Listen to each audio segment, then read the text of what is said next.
पर मेहनत करके ईमानदारी से जीवन बिताता था।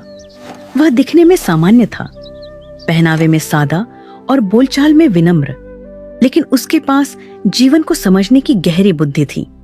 इसलिए गांव के लोग अपने झगड़े, फैसले और समस्याएं उसी से पूछते थे। उसी राज्य के राजा वीरसेन न्यायप्रिय और विद्वान थे, पर उनके मन में एक चिंता थी कि आजकल लोग केवल किताबों का ज्ञान दिखाते हैं, जबकि सच्ची बुद्धि बहुत कम लोगों में होती है।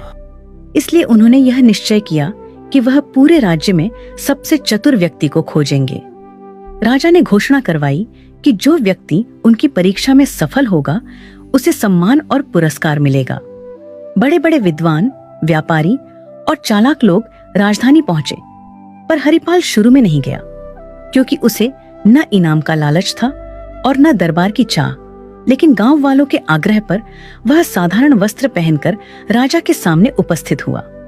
राजा ने पहली परीक्षा में एक पत्थर और लकड़ी का टुकड़ा दिखाकर पूछा कि इनमें से अधिक उपयोगी क्या है।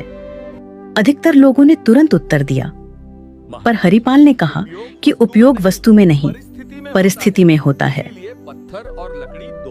यह उत्तर सुनकर राजा प्रभावित हुए।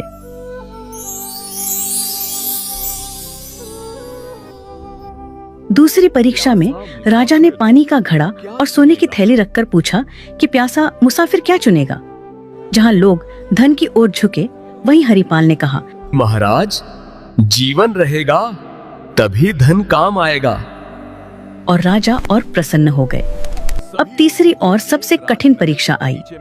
राजा ने आदेश दिया कि सभी लोगों को एक रात महल के बगीचे में रहना होगा और सुबह तक ऐसा फल लाना होगा जो न जमीन पर गिरा हो और न ही बहुत ऊंचाई पर हो।